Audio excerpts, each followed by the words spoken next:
आज दिनांक 9 मे आजच्या प्रवचनाचा विषय शुद्ध वातावरण आणि पवित्र आचरण. आपल्या घरातले वातावरण शुद्ध, शांत आणि पवित्र असावे. आपल्याकडे येणाऱ्या माणसाला परत जाऊच नये असे वाटावे. अगदी भगवंताच्या इच्छेने प्रपंच चालला आहे असे समजून त्या प्रपंचात विद्या, वैभव, घरदार इत्यादी सर्व काही यश संपादन करा. अगदी एखाद्या राजयोग्याप्रमाणे प्रपंचात ऐश आरामात राहून गाद्या गिरद्यांवर लोळा. पण हे करीत असताना तुमचे अंतःकरण मात्र भगवंताच्या प्रेमाने ओथंबलेले राहू द्या. कोणाशी वाद घालीत बसू नका. जगाचा मान फार घातक आहे. त्याची चटक लागली की मनुष्य त्याच्या मागे लागतो. नंतर मान मिळवण्याची कृती थांबते आणि मानही नाहीसा होतो. जगातले अजिंक्य पुरुषसुद्धा कुठेतरी विषयात गुंतलेले असतात. तिथे त्यांचा घात होतो. जगाला ते भारी असतील पण त्या विषयापुढे त्यांचे काहीच चालत नाही. प्रेमात गुंतू नका, तसे द्वेष मत्सरातही गुंतू नका. दोन्ही सारखेच घातक आहेत. आपला प्रिय नातेवाईक मेला आणि आपण ज्याच्यावर दावा लावला आहे तो भाऊबंद मेला. दोघेही मेल्याचे सूतक सारखेच.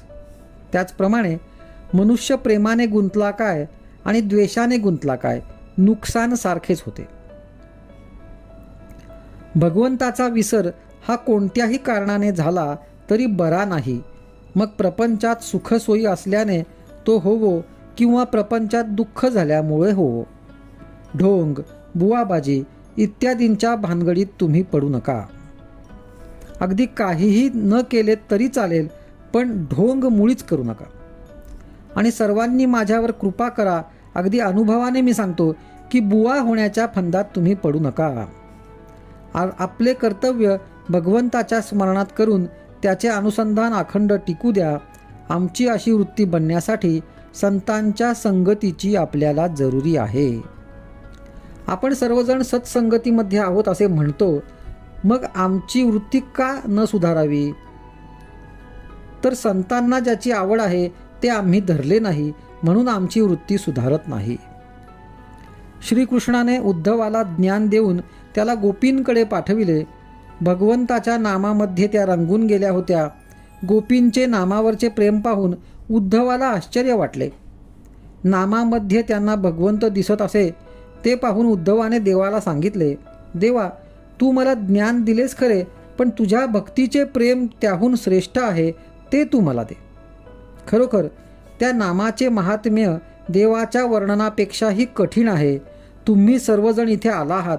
इथून रामाजवळून काही मागून न्यायचेच असेल तर त्या नामाचे प्रेम तुम्ही सर्वांनी मागा. आजचा सुविचार. आपल्या जीवनात सहजता हवी. सहजतेमध्ये समाधान आहे.